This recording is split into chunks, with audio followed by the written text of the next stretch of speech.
bill went through the bicameral processes of the Houses of Parliament. 62 clauses bill, Your Excellency. It commenced in the National Assembly, sent to the Senate, and back to the National Assembly, Your Excellency. The Social Health Bill, Your Excellency, is, according to the move of the bill, the leader of the majority party, the bill that originated from the executive, Your Excellency, proposing to transform the healthcare system in our country with respect to social health, Your Excellency. It is only 62 clauses bill, Your Excellency, and most of the provisions of the bill thereafter, Your Excellency, will be contained in the regulations that will come thereafter during the period of transition. Your Excellency, the second bill, being the Digital Health Agency Bill, Your Excellency, proposes to transform the health sector with respect to the digital aspects. Your Excellency, that is a Digital Health Bill, Digital Health Agency Bill, Your Excellency. It also originated in the National Assembly, having been published in the name of the leader of majority party, sent to the Senate after consideration in the National Assembly, passed by the Senate without amendments, referred back to the National Assembly, and the National Assembly also passed it without amendments, Your Excellency. It's a bill that also originated from the executive, Your Excellency, which is, as I said earlier, proposing to revolutionize the health sector with respect to digital transformation. The bills, having gone through the two houses of Parliament, have gone through what we call the full bicameral process. The Constitution, Your Excellency, provides that the Speaker of the House that originated the bill presents it to the President for assent after passage by the last House. This is a final copy of the Digital Health Agency Bill. It's also slightly over 60 clauses, Your Excellency.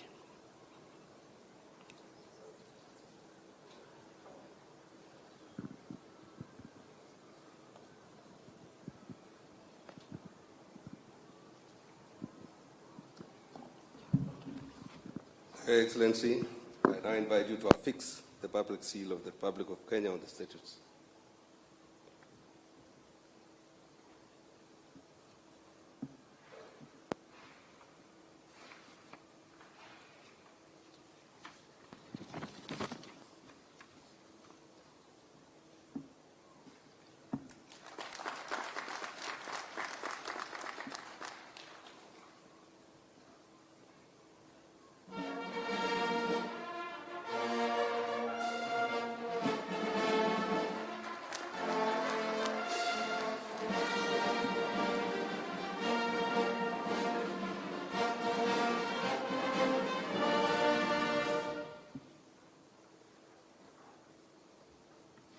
Sir, I now invite you to display the ceremonial copy of the Act and thereafter to hand one set of the Act to the Attorney General for publication into law.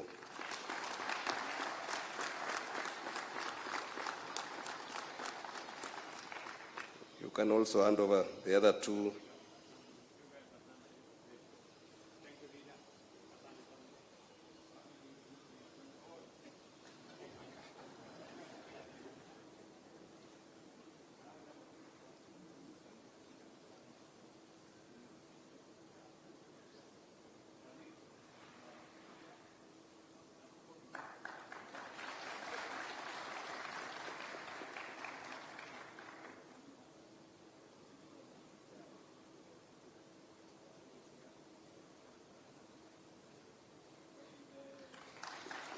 Legality, Governor.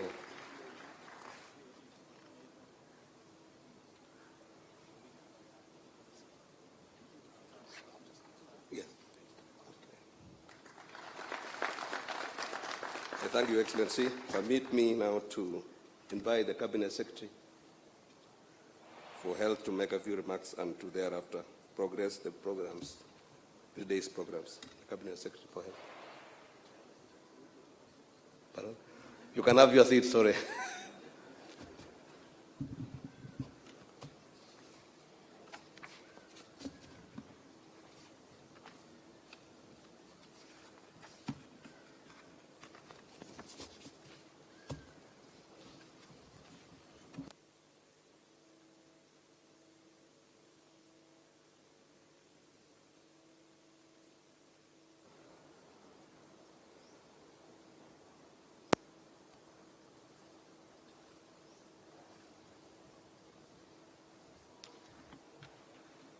Your Excellency, the President of the Republic of Kenya, Dr. William Samoei Ruto, the Deputy President, Honorable Rigathi Gachagua, Speakers of both Houses, Governors present, my colleague, Cabinet Secretaries present, PSS present, senior government officials present.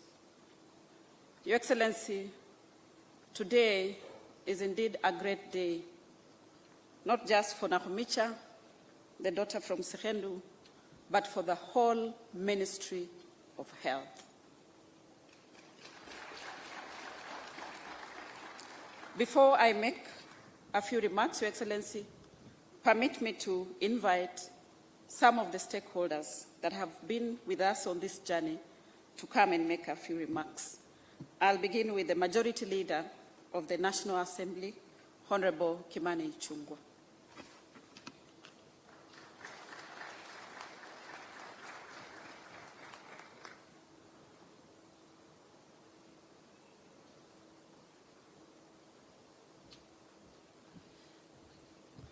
Thank you, Waziri.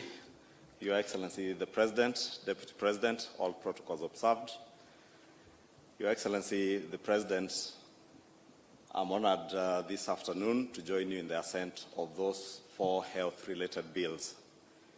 Your Excellency, you will recall that during the campaigns last year and in the run-up to the campaigns, you did promise the people of Kenya radical changes in our healthcare architecture of the country to actualize the universal health coverage dream that has faltered in the governance of our country over the last close to 15 or so years. Your Excellency, your assent to these 4 bills today makes that dream become a reality in the very near future. And we look forward to the implementation of these bills by the Ministry of Health and all the stakeholders that will be involved in the implementation of the 4 bills. Your Excellency, the radical changes in our healthcare architecture will see not just the realization of universal healthcare coverage for millions of our people, but you bring to an end the rendering to destitution of millions or hundreds of thousands of families across the length and breadth of the country, families that have been rendered homeless. Others, Your Excellency, have lost many of their assets on account of healthcare bills.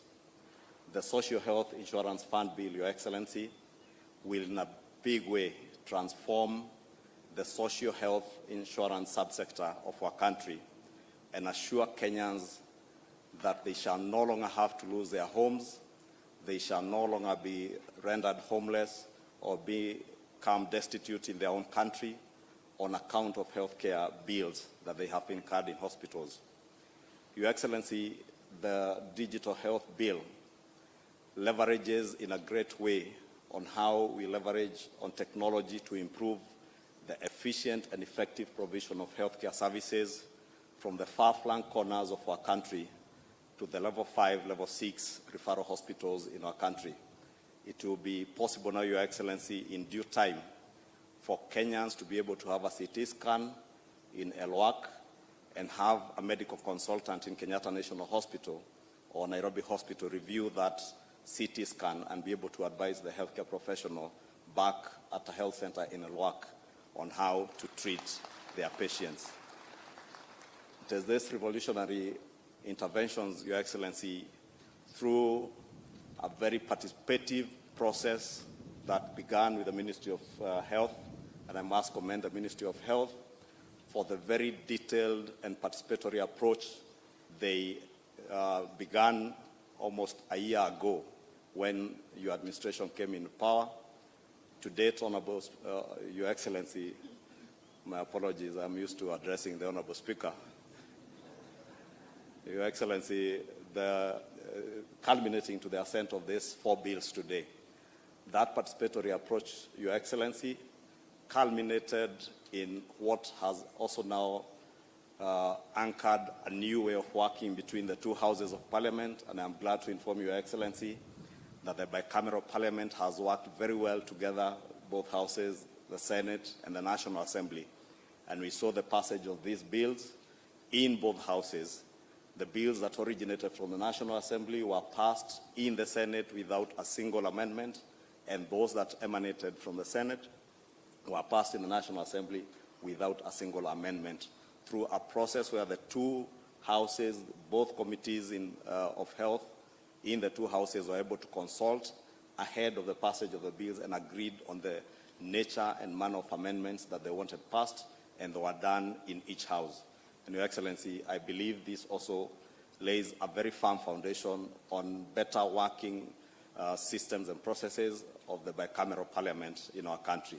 With those few remarks, Your Excellency, congratulations, and I do hope, Your Excellency, that you shall lead your administration in actualizing this dream of universal health coverage to the people of Kenya. Thank you, Your Excellency.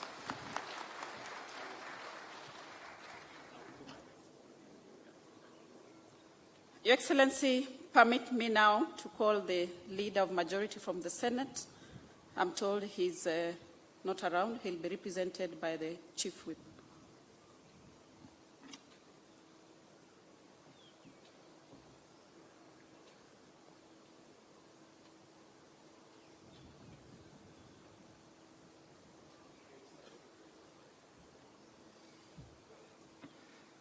Mr. President, sir, all protocols established, it is my pleasure on behalf of the Senate, elected and nominated members of Parliament, to bring their greetings and to bring their congratulations to the President and all the stakeholders, including the families back home that will be partaking of this bill.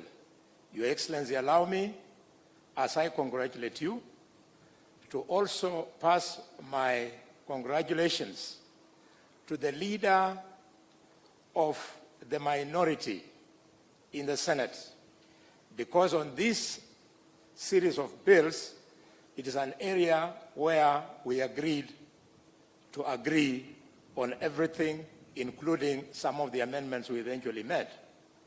Allow me, Mr. President, to also thank members of the National Assembly because they accepted all the bills that originated from the Senate without any amendments. Mr. President, sir, allow me also to thank the Minister and her permanent secretaries for the support that they gave us when we were debating these bills. Finally, but not least, Your Excellency, let it be on record that where the Senate debated these bills from was actually where primary health is truly required. We did the debate from Lodwar, the headquarters of the county government of Lodwar. The county government of Turkana. We were well received by the governor plus the entire county assembly, and we owe them. Mr. President, sir, members of the Senate debated late into the night because they wanted to make this enterprise even better. Your Excellency, as a professional of medicine, I want to confirm that you are truly going to be remembered in this country for what you have done, because it is lack of primary health attention to the concerns of patients that eventually leads to the loss of unnecessary lives.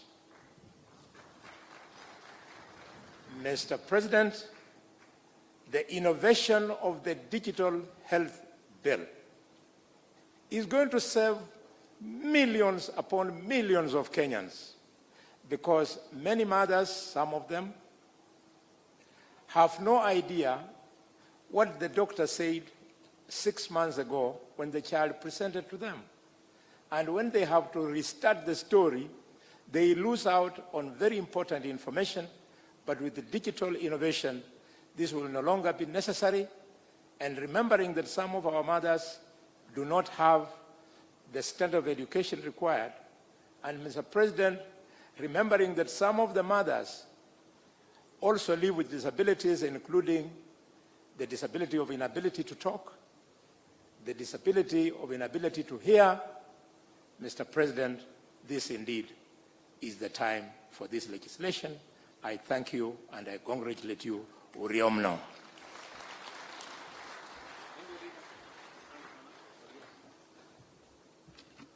Your Excellency, in the development of the bills, we worked with very many development partners.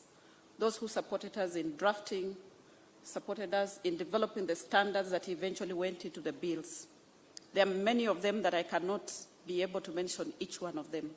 But on behalf of all of them, I would like to invite the WHO country representative, Dr. Abduramin Diallo, to come and make a few remarks.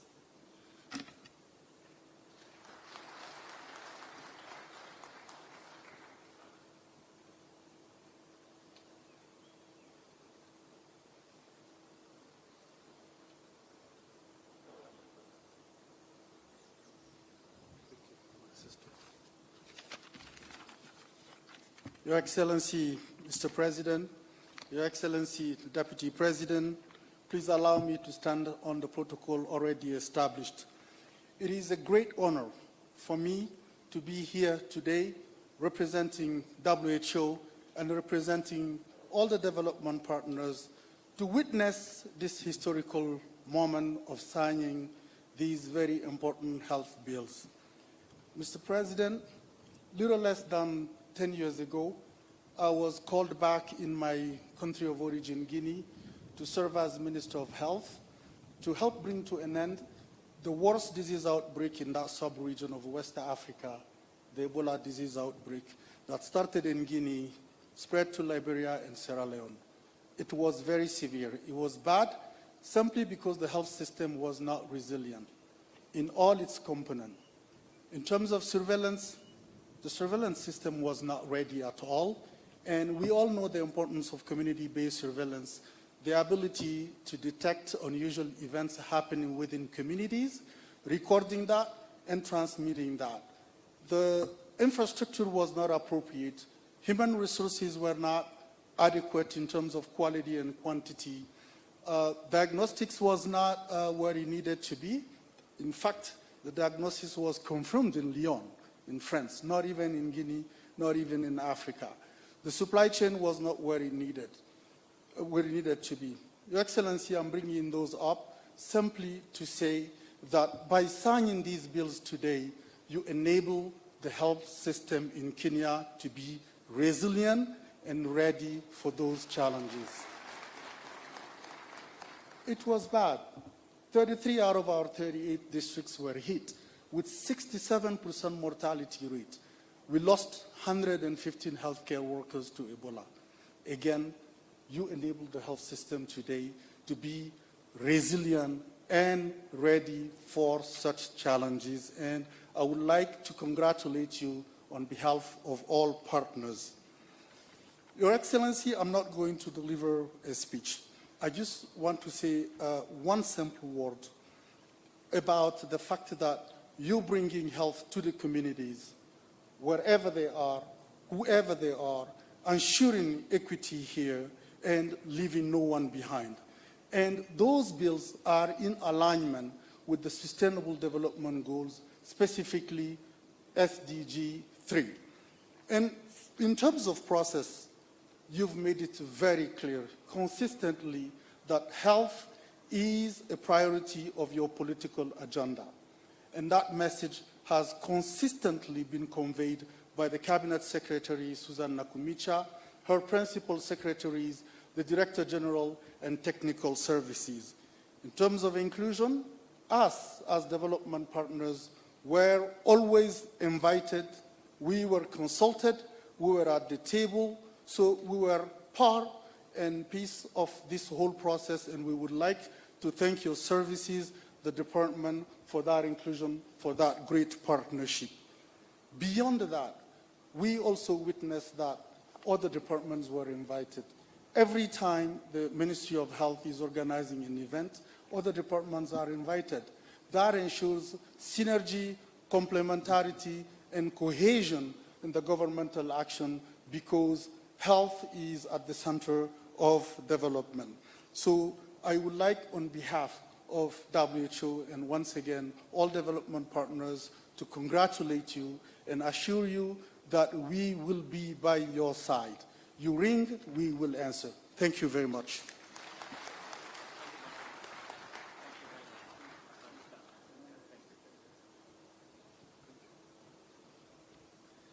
Your Excellency, the implementation of primary health care lies in the hands of the county governments.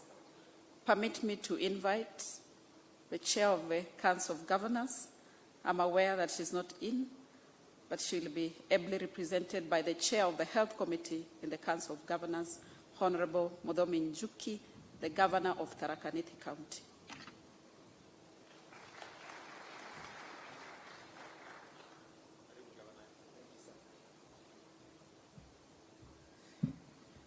Your Excellency, the President of the Republic of Kenya, the Deputy President, and all protocols observed, ladies and gentlemen, Your Excellency, allow me first, before I make my remarks, to confirm to you that the Council of Governors is fully represented here, and you are part and parcel of this journey. I am accompanied by the Governor for Kakamega, who is also Chair for Finance. We are also accompanied by the Governor of Narok and the CUG Secretariat who are within us. Your Excellency, also allow me to thank you on behalf of the Council of Governors. You know, we are not used to bills being signed in broad daylight, in public, in glare of the public like this. We don't want to say the word, mostly they were being signed. And that is why you saw that when I came here first, I walked back and I went to the bill, because we are not used to these things. Apologies for that. Your Excellency, when we met in Naivasha for the summit, you are very clear in your mind to the governors that UHC must be implemented around this time. And this time round we should not fail, because it has failed 3 times. And Your Excellency, today we are happy to be here today to witness and congratulate you for the record speed at which you have achieved what we thought would be achieved in several years, has been achieved in just several months. On 17th of September, we were convened by the Cabinet Secretary for Health as Council of Governors to be taken through what would be contained in the 4 bills. And I confirm, and you're aware, that we raised a few issues. There was a bit of noise, but that is normal, Your Excellency, because when you're constructing a house, at the beginning, there's usually a lot of noise of several tools being used. But when it comes to the launching of the complete project, it is usually merry and happiness, like you're witnessing today. I want to confirm that we formed a technical committee composed of both the Minister of Health and Council of Governors that looked at all the issues.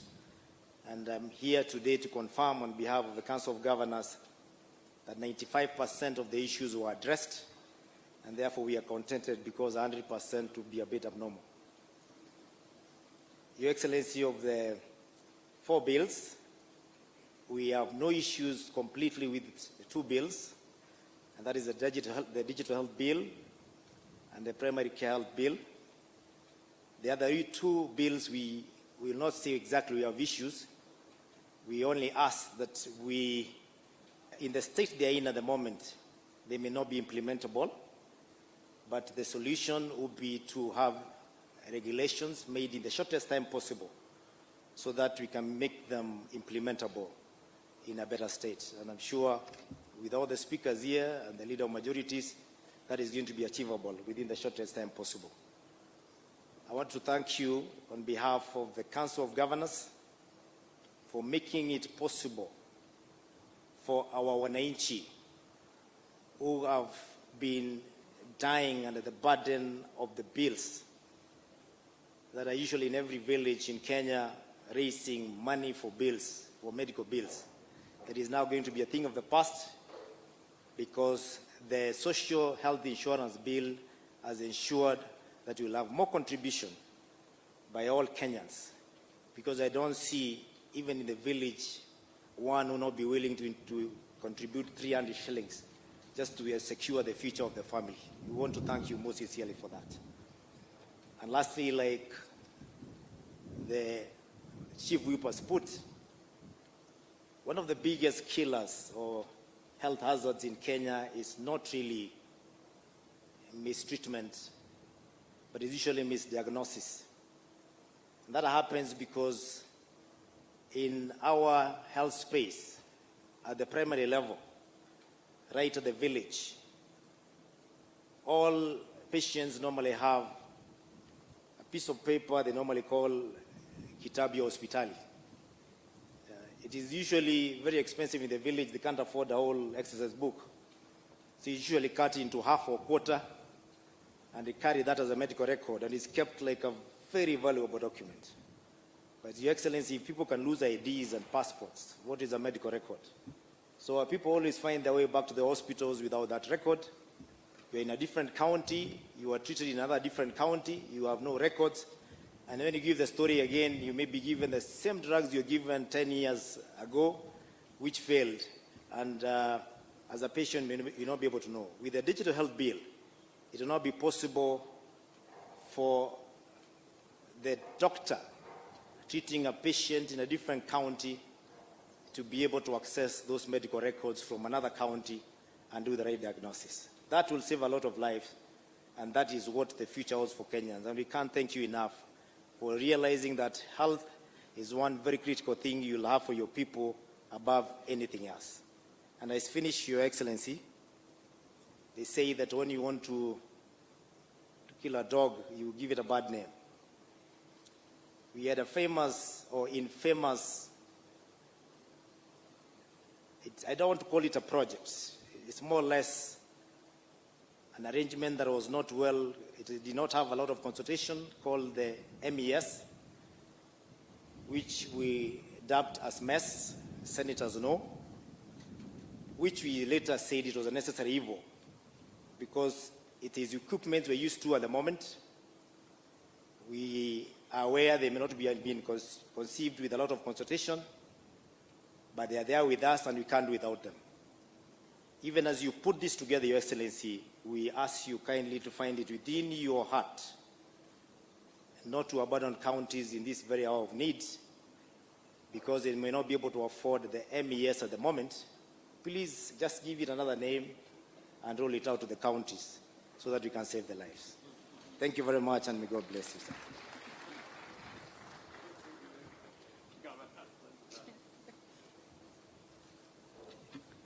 Thank you, Your Excellency. Now I would like to make a few remarks. Your Excellency, when you gave me the responsibility to take charge of the ministry and ensure that we implement universal health coverage, let me disclose that for a minute, I felt a little bit inadequate, despite having the health background. But I want to thank you, because besides me as your advisor, you also have your advisors in the Economic Council. And the secret of our success today, Your Excellency, is that I sat with your advisors in the Economic Council, and I told them, you know very well, I am the advisor to the President. Therefore, we can only make a team. Your Excellency, Dr. Mwai has made great contribution. Your Excellency, Dr. Thuranira has made a big contribution. Your Excellency, Dr. Leah has made a big contribution. Those are members who are your advisors in the Economic Council, but I made them and turned them into my own advisors. and we have been working as a team to deliver on the responsibility that you gave us. Your Excellency, when we sat down and we agreed that for us to deliver universal health coverage, we must learn from the past mistakes and see what is it that we need to do as a ministry to ensure that this time round it does not fail as per your instructions. Your Excellency, we came up with 4 main pillars. The pillar on human resource for health. And we have been working together with all stakeholders. And today I'm happy to see that all stakeholders, or majority of them, are represented here. Dr. Davji, karibu sana, and let's work together. Your Excellency, we are in discussion, and in Kapkatet yesterday, we made a health workforce Kericho declaration. And one of the things that we agreed, Your Excellency, is that in the next 24 months, we are going to have a harmonious working relationship with all the unions so that we ensure that we deliver on universal health coverage. We have many other issues or clauses in the declaration, and we have given ourselves timelines because each one of them must be achieved. The second pillar of universal health coverage is on health commodity security. We have made tremendous efforts towards progressing that. While we began with ensuring that we reform Kenya Medical Supplies Authority, and I can confirm to you, the board that we have, the leadership that we have is now on track. And last week on Friday, you yourself witnessed what the team has been able to do. Your Excellency, when we came into office, the fill rate for orders that have been requested by the county governments was at 40%. As we speak today, Your Excellency, I have received feedback from many counties that we are now headed to 70%. And that is how we are working, Your Excellency. We are focusing on local manufacturing.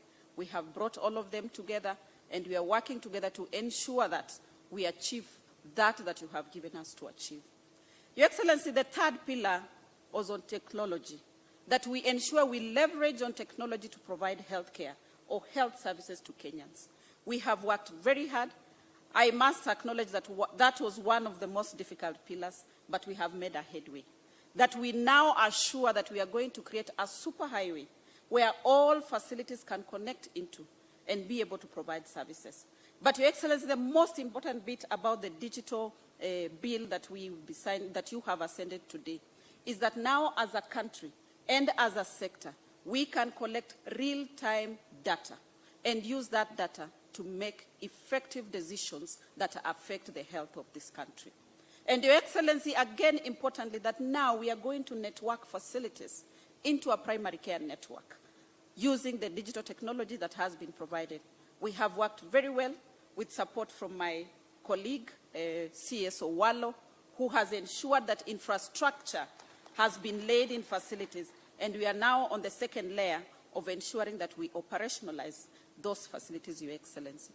The fourth and last pillar, Your Excellency, is the one on on health financing. We have made a lot of progress. And today, signing of these bills, the social health bill, Your Excellency, as a woman, as a mother, as somebody with health information or who has been in the sector, this is the day that the doctors say that the mother who is pregnant is quickening. We have started now kicking as a ministry because we know that with the social health bill that you have now ascended into law, we are going to move forward, Your Excellency, because there are 3 funds that we have created in there. The primary health care fund to ensure that the primary level is publicly financed. The social health fund, Your Excellency, for many years, and many Kenyans have given us feedback that they were not able to know what is it that they are covered for. Despite paying 500 shillings, they did not know what their benefit is. We have worked with the team, Your Excellency. Now we are clear on what is the benefit as soon as you make your payment. What is it that you are entitled to? Your Excellency, we have removed exclusions. We have removed limitations that now Kenyans will be able to access services and we shall not be able to leave anyone behind. Your Excellency, we are working very hard at the ministry. As the person in charge of the orchestra, I must acknowledge that the team has been working well. There are some strings that need a light touch, and they give you the melody that you want. There are some strings that need a heavy touch, and still they'll give you the melody that you want. But what you see today, Your Excellency, is a culmination of the efforts of the people at the ministry. And whoever has been on this thing up to midnight was one legal state counsel of the ministry, Terry Rotich. Your Excellency, she guarded these bills as though she was guarding a presidential vote, up to midnight.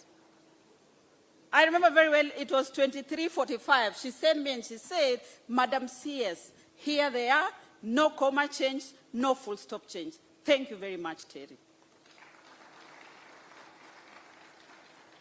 Your Excellency, we shall continue to produce the melody that you have asked us to produce to ensure that this country achieves universal health coverage. Today we have laid the foundation stone, and I am sure, I'm persuaded as a Christian, we have laid it on the solid rock. We are going to move, Your Excellency. We have had a very good week in Kapkatet. We have demonstrated to Kenyans that we are ready to go. And today I'm happy that now all our decisions are anchored on a law. We have already started working on the regulations. We are going to involve all stakeholders. And in the next 2 months maximum, Your Excellency, the regulations are going to be ready. Now, with those many remarks, I would like to invite His Excellency, the Deputy President, to make his remarks. Thank you, Your Excellency.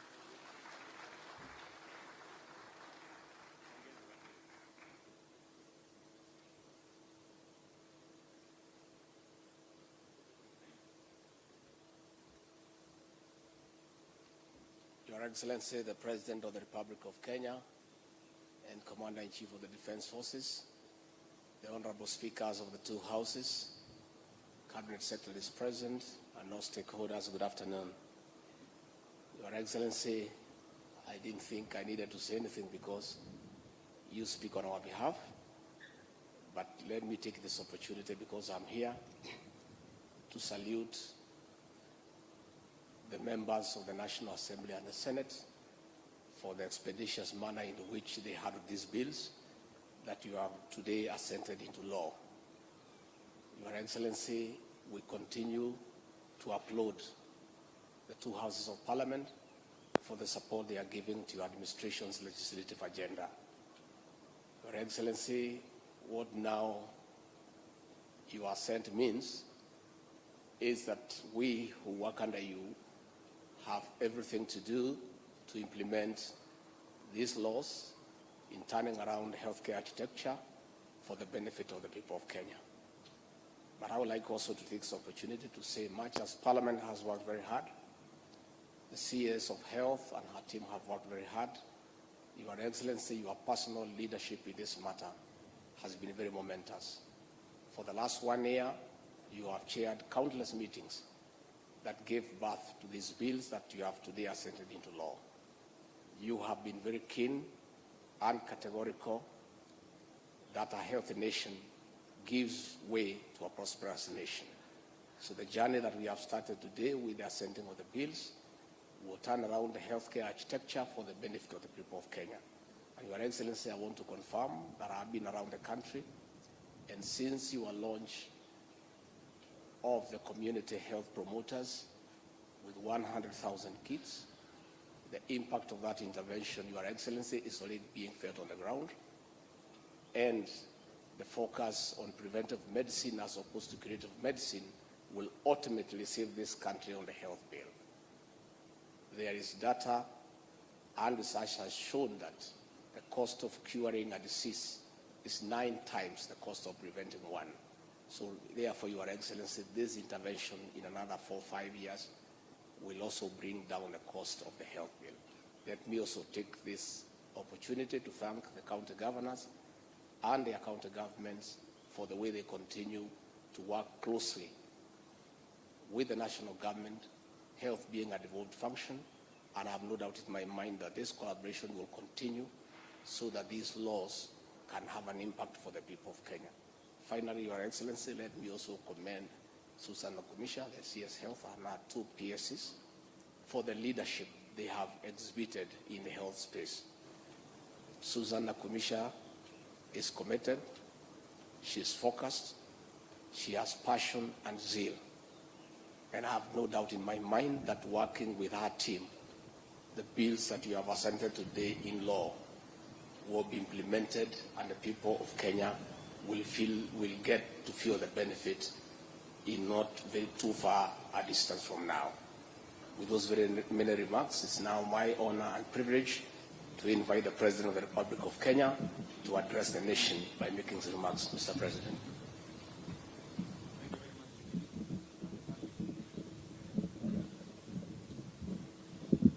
Thank you very much. Let's take seats.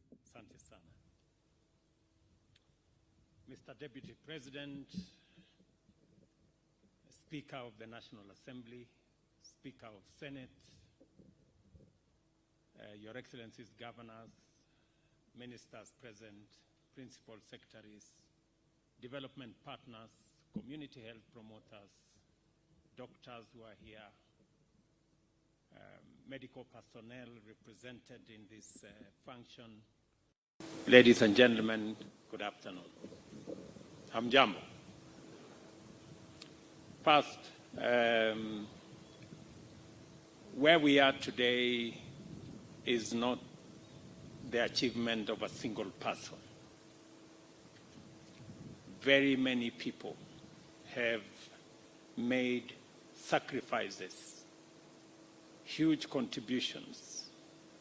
They have gone out of their way to get us to where we are today. And in a very particular way, let me say that the people of Kenya spoke loudly, unequivocally about their desire for a system or a medical system that leaves nobody behind, where families do not lose their property or their savings because of illness. And I want to say I'm a very proud Kenyan today that working with many people, and they have, many of them have stood here, Thuranira there, Mwai, Lea, those people, they have worked with me for the last 2 years. We put this thing together for the campaign. We didn't know that we were going to have it for the laws of Kenya. And they have patiently worked with me, as Susan confessed, in many boardrooms in this building. Before the elections, they worked with me in another place. And then after the elections, they worked with me here. The members of medical fraternity working at the Ministry of Health. Kwanza tuwapigie hawa watu makofi jameni. I even tried to appoint some of them into some positions. They told me, no, we must deliver this thing first. And that's the kind of commitment that my team of advisors have. Let me also congratulate the leadership of Parliament. I mean, in record time, Parliament discharged its responsibility. And two things happened. We chose first that as we developed the laws at the final stages, we invited the two committees, at least the leadership, to participate with us so that they could bring their insights, they could bring their advice on board so that by the time we finished the pieces of legislation, Parliament understood where we were going. That was step one. Step two, I also want to congratulate the creativity of Parliament. That on the bills that started at the Senate, members of the National Assembly who still thought they needed to be fine-tuned, gave the amendments they wanted to their colleagues in the Senate. And those in the Senate gave their colleagues in the National Assembly whatever amendments they thought would improve the quality of these pieces of legislation. Again, that demonstrated patriotism, creativity, innovation in how we discharge our responsibilities as Kenyans, but much more specifically, the creativity of our Parliament. Congratulations, members of Parliament. Wacha niwaulize wabunge wetu wakiongozwa na leader of majority wa Senate na National Assembly, tafadhali msimame tuwapigie makofi jameni.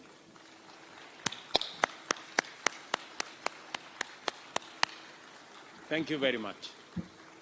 Through you to your colleagues in Parliament, the people of Kenya appreciate the kind of sacrifice and commitment and input you have made. I cannot forget the two speakers for their wisdom. Both these two gentlemen are great leaders. Thank you very much. I know we spoke often on what needed to happen, and they provided guidance together with the clerks of our National Assembly, Njoroge and Nyegenye. I want to say thank you very much, gentlemen.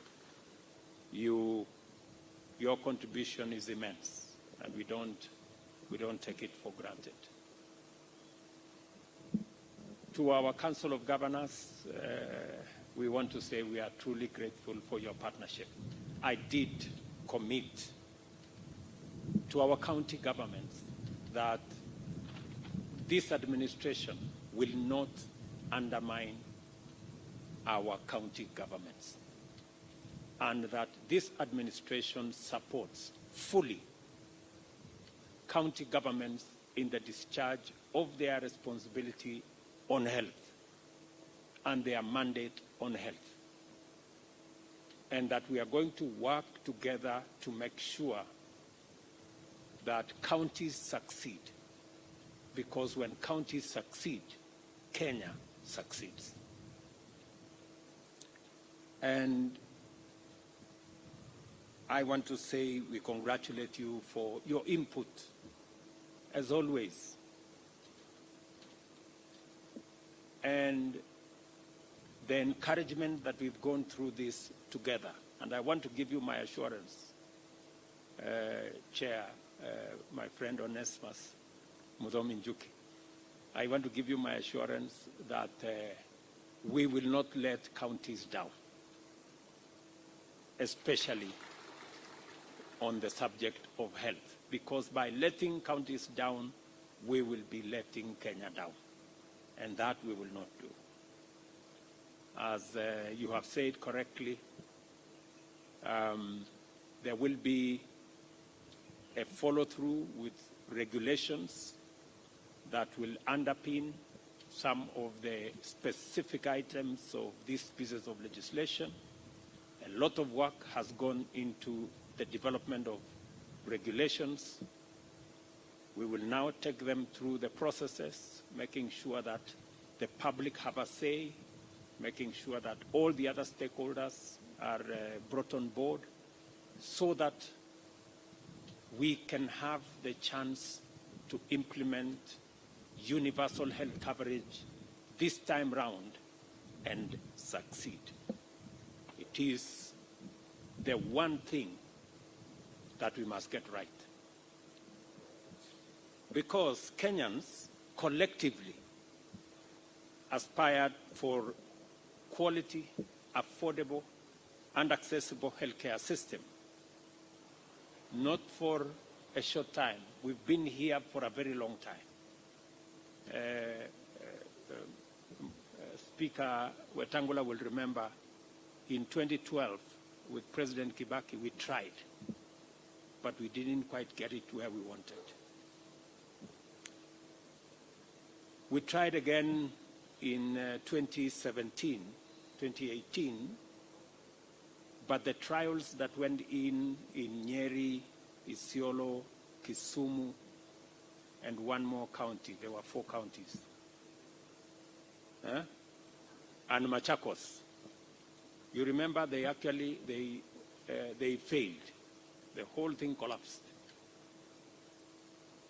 And it was because it needed some thorough thinking. And that is why this time round we decided to create a firmer base based on legislation.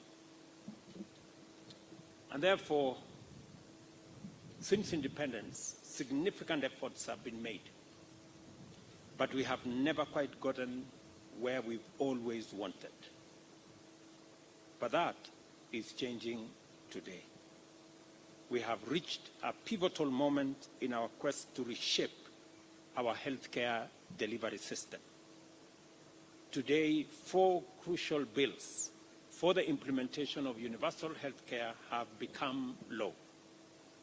These laws, together with various policies, strategies, and regulations that will be subsequently implemented, including the community health policy and primary health care and health financing strategies, will lay the firm foundation for the biggest change in our healthcare system ever witnessed.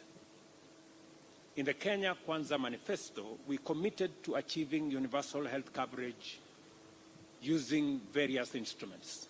Number 1, we say there must be a fully financed primary health care mechanism comprising preventive, promotive, curative, palliative, and rehabilitative services. We also undertook that there will be integration of ICT into our healthcare ecosystem to enhance telemedicine, health management information systems, mobile health, and especially the portability of health records, as was explained here by Mudomi Njuki, when he said that health records are in all manner of shapes. They are in pieces of paper, exercise books, foolscaps, and all manner of paper. But now, with the laws that we have passed, you just need to identify yourself, and the doctor can pull out your health records, diagnose, know what kind of medicine you've had before, know what kind of condition you've suffered from before, and be able to assist you going forward. This opportunity also, we said, we must ring-fence healthcare funds using facility improvement legislation. And that is the legislation, the FIF legislation we've signed today into law, both for national government hospitals that are referral and even for all the other hospitals down to the village.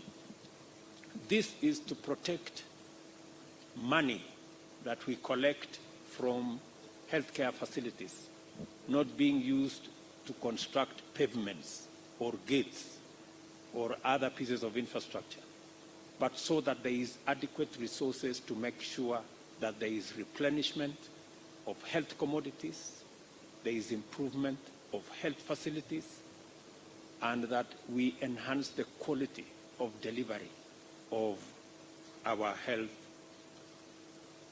systems. We also undertook that we would setting up an emergency medical treatment fund to cater for emergency cancer treatment, referrals, and other chronic ailments. We all know that many Kenyans become destitute because a member of their family had cancer, or they got an accident, or they were in an emergency. We have seen situations where there is an accident or there is an emergency, somebody goes to hospital, and they are turned away from hospital because they don't have a health card, they don't have someone to sign for them. This will be a thing of the past when we pass these laws. Providing National Hospital Insurance Fund coverage for all Kenyans was one of our undertaking. And we said this time round, it must not have exclusions. And it must cover everybody. Nobody should be left behind. Many Kenyans have asked me often, okay, we want to reduce from 500 to 300. Many Kenyans have asked me, what happens to the person who cannot afford 300? I want to say, under the laws we have passed, even those who cannot afford 300 will now have an opportunity to have an insurance cover, so that we can truly say no Kenyan will be left behind. And of course, to strengthen our human capital resources so that we can deliver on this whole universal health coverage endeavor.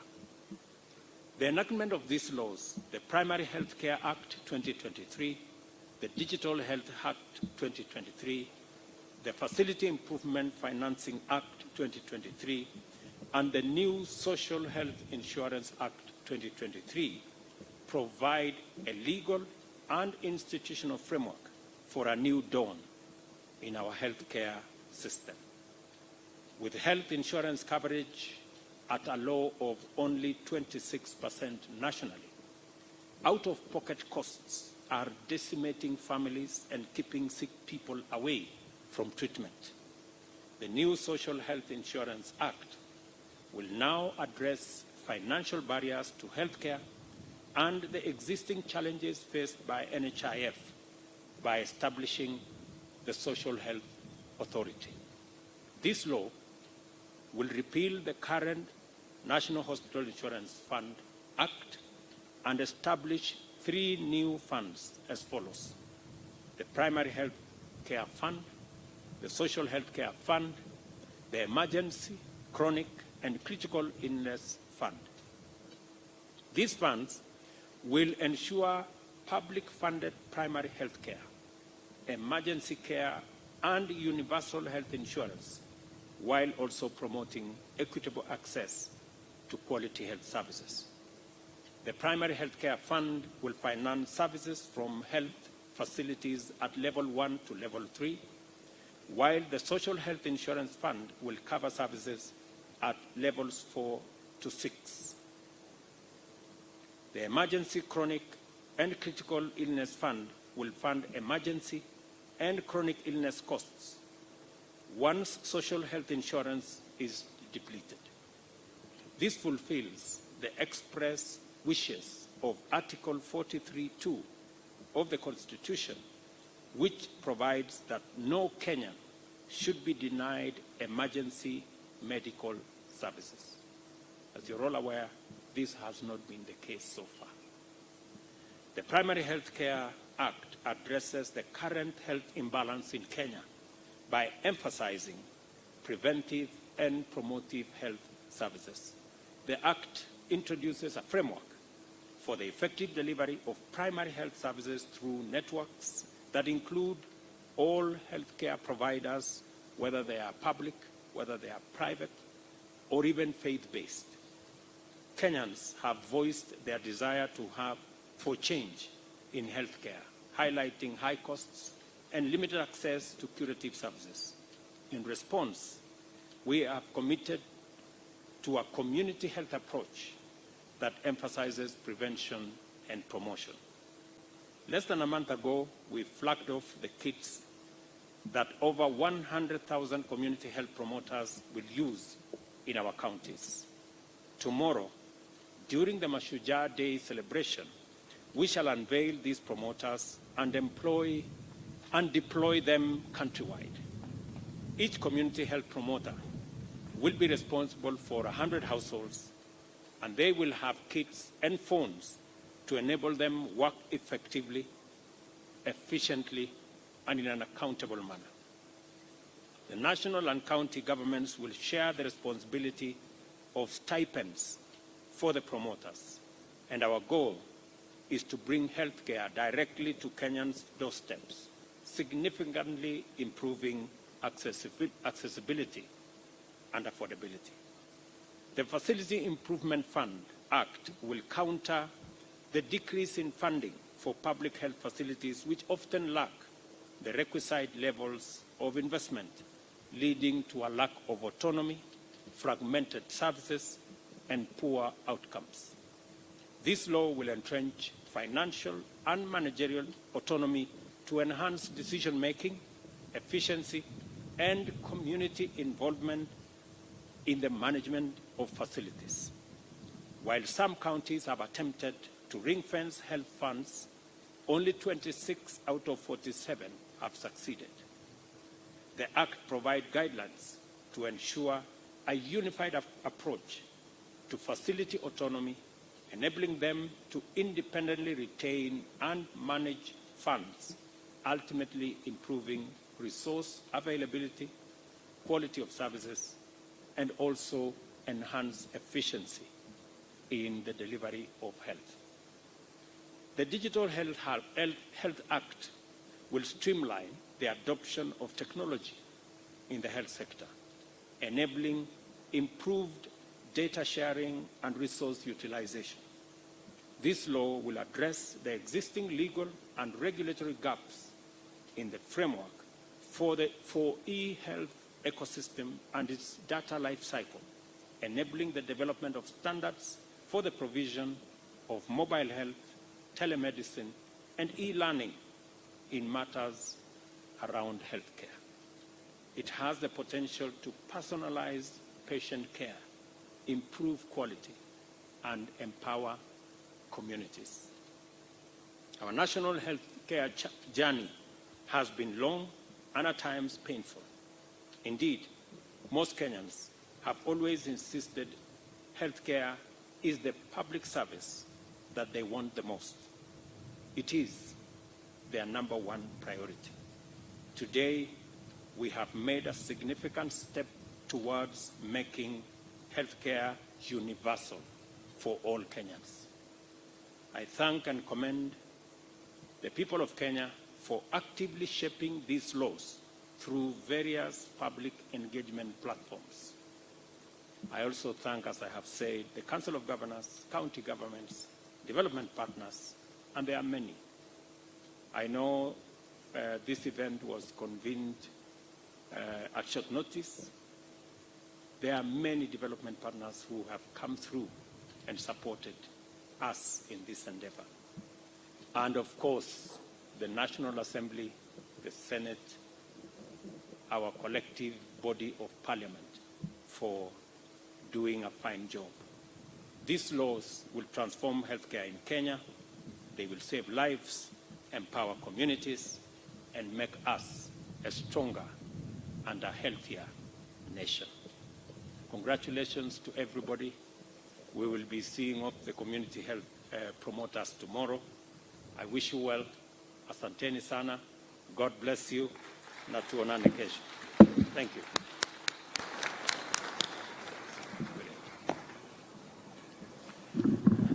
Your Excellency, sir, with your permission, I'd like to request for a few photo opportunities.